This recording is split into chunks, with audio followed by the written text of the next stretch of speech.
Alright, what's going on, guys? My name is Mythic, and 2022 is about to be, I think, honestly, the most stacked year for gaming we've seen since 2018, I believe, and that's when Red Dead came out, Spider-Man, I think God of War dropped in that same year too. So yeah, it's gonna be pretty crazy. Honestly, this year I'm so hyped for, considering all the delays last year. Even the year before that, everything got really pushed to this year, so everything's coming out this year. And this seems like such a great year for gaming, especially coming through with the pandemic, and everyone's work just want to be getting celebrated, cherished. And people are saying gaming is dying for some reason, but this year I think will finally make people remember. So let's kick off this list right now.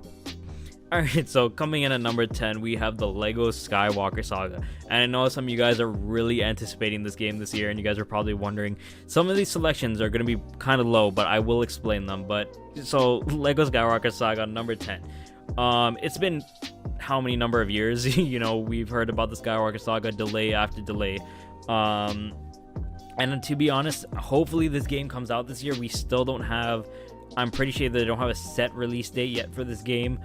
So who knows, but I'm really excited for this. The updated graphics, the new modes, they're saying there are so many planets you could visit, how many characters to be unlocked. And Lego games, I know a lot of people who haven't played them will look down on them, but I'm telling y'all, Lego games are fire, especially from what I've seen and the gameplay I'm playing in the back right now.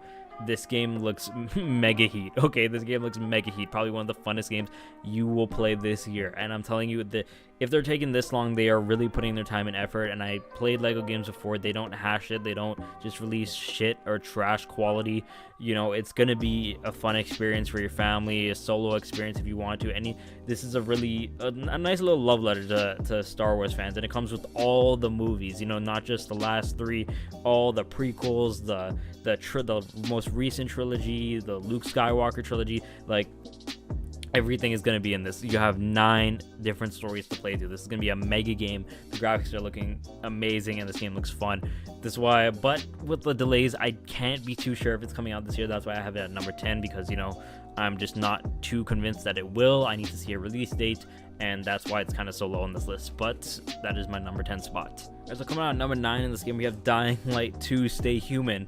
This is going to be dropping on February 4th, as far as I know, and from what I've seen, this game, it looks pretty fun. I replayed Dying Light 1 with my friends. I think it was on the PS5, not too a while. I think it was about a while back. We beat it. It was pretty fun, but the single player experience, this is what only has me worried about Dying Light 2. If I wasn't with my friends, I'd probably give it like a 7 out of 10, It's a more co-op fun game, but from what I've seen, they improved the map dynamics, parkour, the weapon system. The story looks pretty interesting.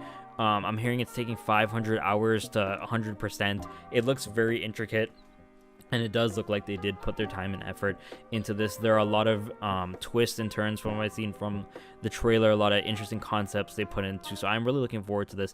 Hopefully the delays didn't have too much with the actual crunch of the game, and they're gonna release something out. But I guess that could be said for the majority of this list, that they're not rushing out some half-assed product, because a lot of AAA developers these days don't seem to care anymore about their product. But these games that I'm mentioning, I really do hope. And when it comes to Dying Light 2, it is releasing for the next gen systems, I think PlayStation 4 and the last gen systems as well, so be on the lookout for this. But this drops February 4th, and man, this seems like one that you should co-op with your friends, and it's going to be one of the best ones of the year, co-op experiences of the year. Okay, and coming in at number 8, this one is going to piss a lot of people off, I feel. It is going to be Starfield, and this drops in November.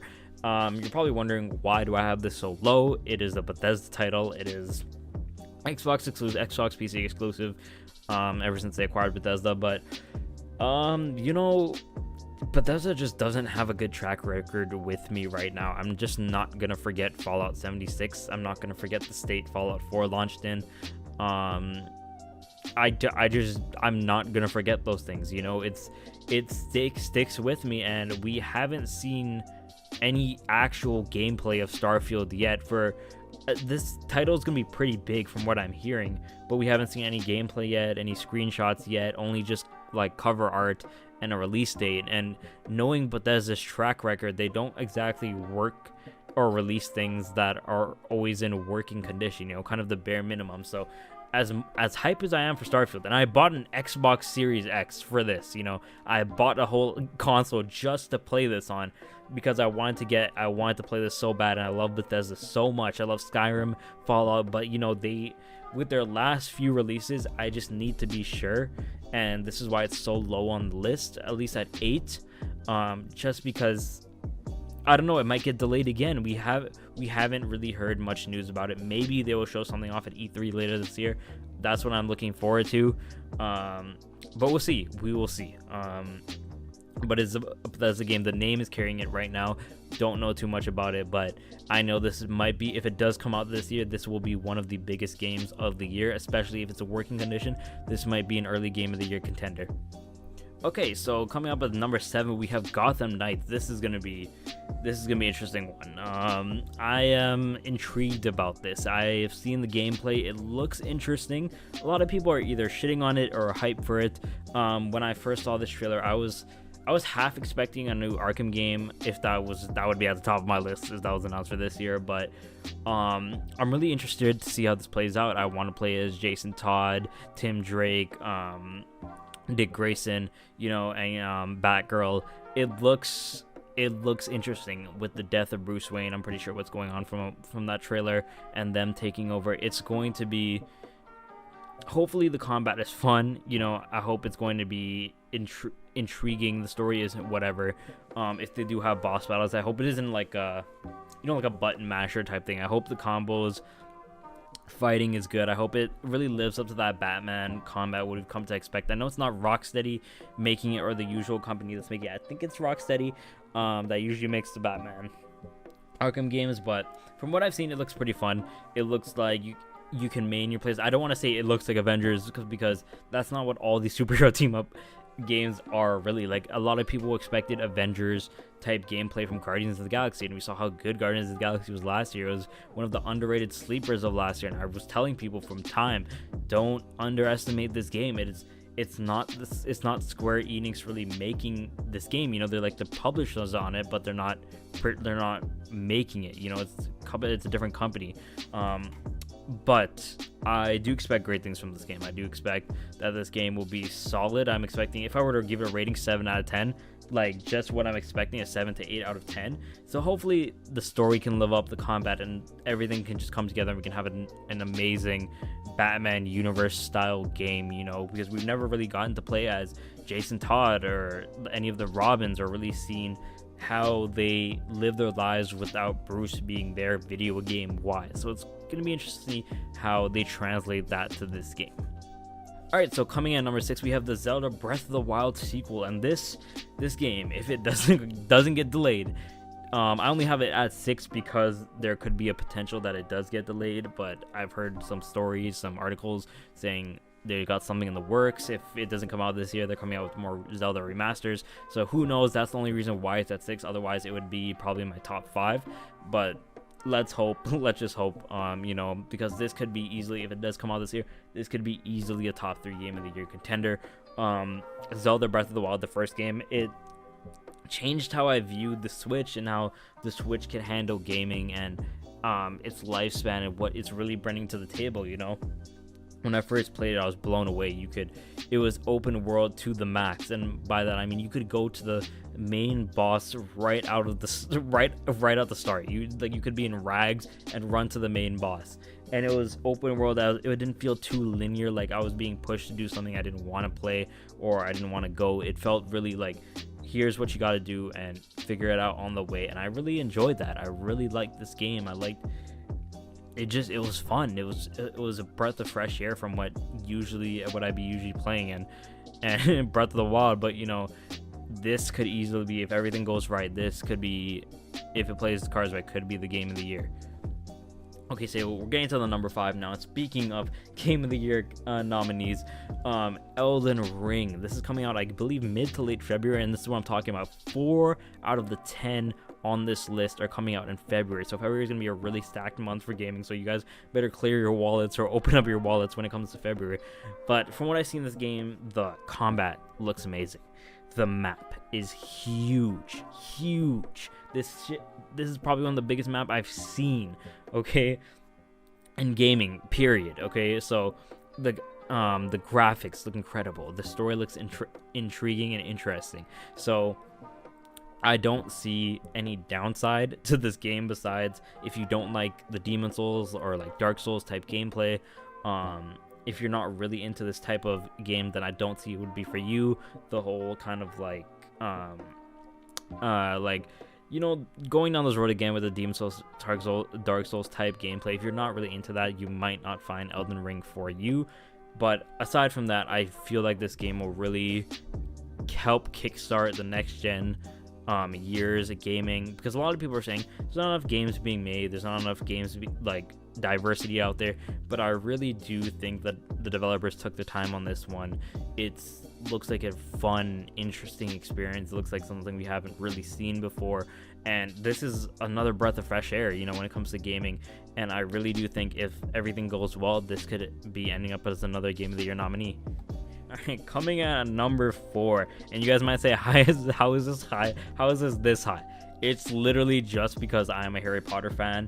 And do I think it would be a Game of the Year nominee?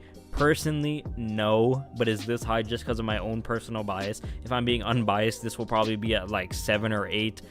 6, I'll say 6 to 8. But this is just because it's my list. I like Harry Potter, and I'm really hyped for this game. But what is worrying me about this game is that I haven't seen, it's been 2 years now, I think 1 to 2 years now since it's been announced.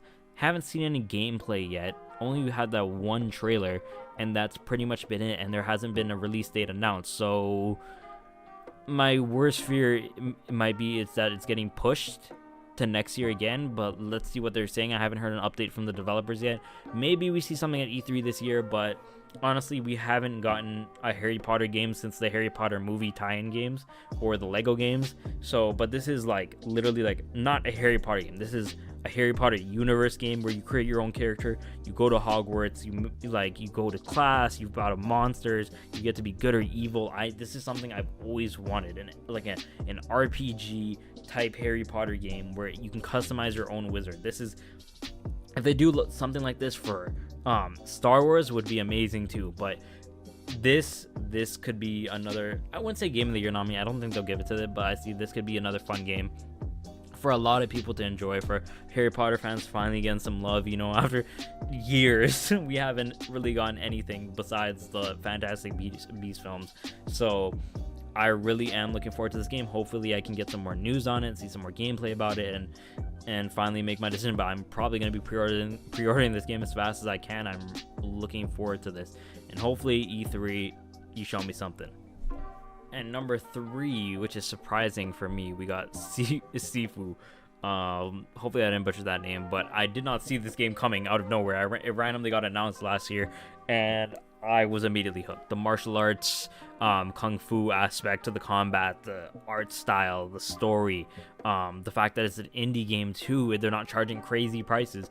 This looks like a complete experience. Hopefully it's not like 7-8 hours long. I really hope it's at least 10 to 15. I'm gonna ask 10 to 15.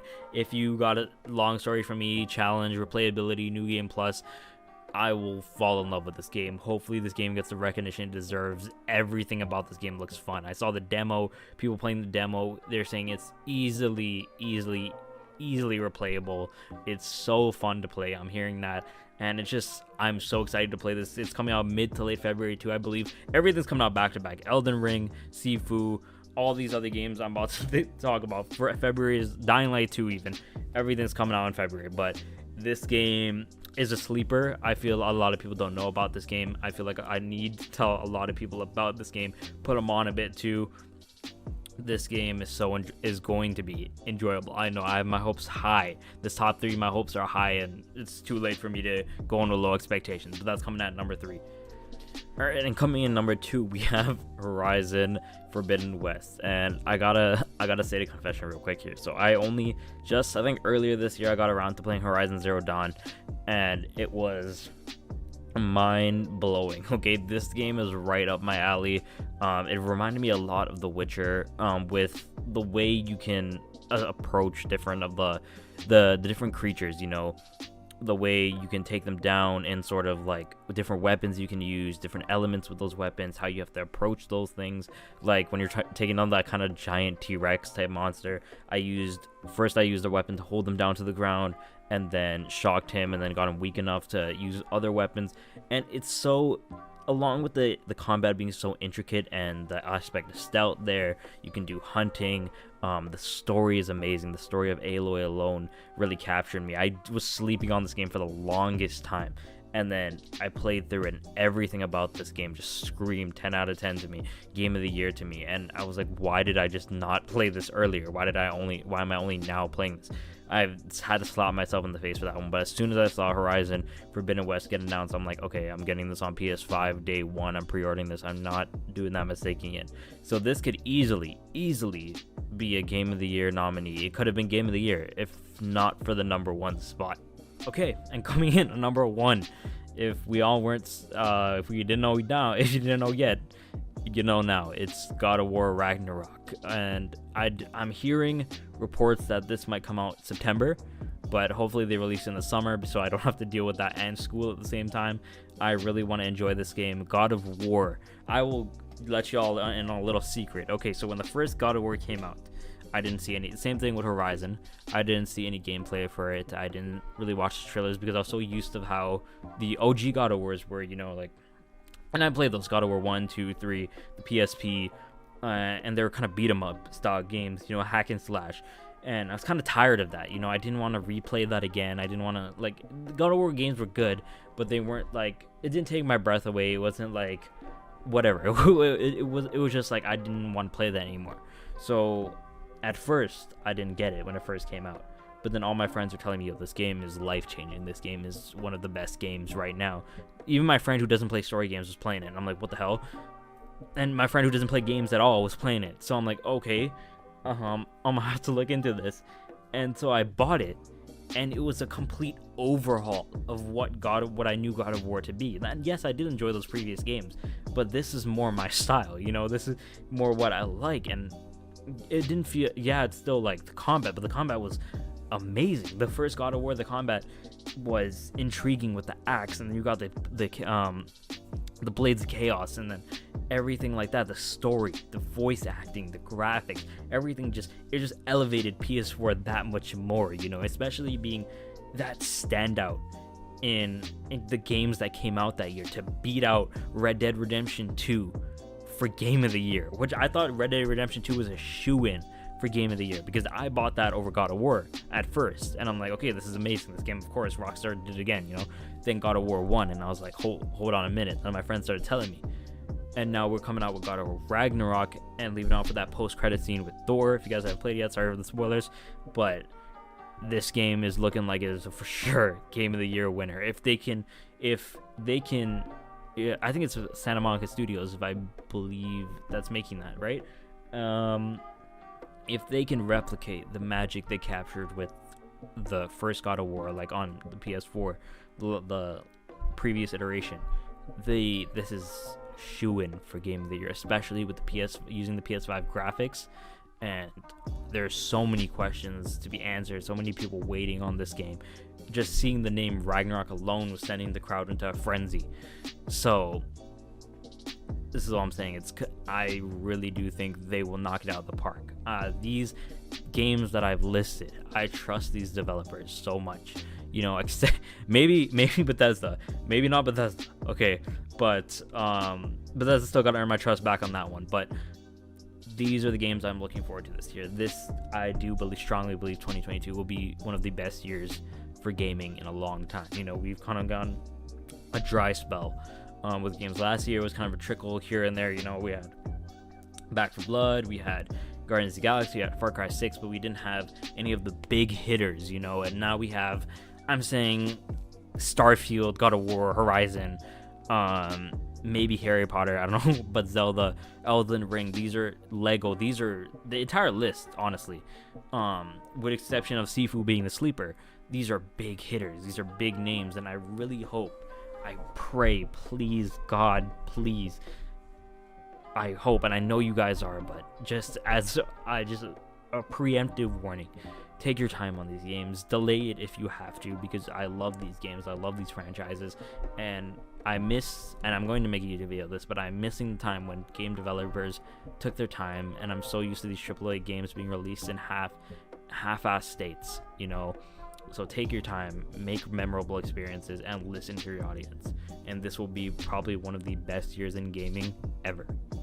Alright, so I want to thank you guys for watching my video, listening to my list, be coming out with more videos in a couple weeks. I'm trying to get a more regular upload schedule, but thank you guys so much for watching, and remember, they call me Mythic.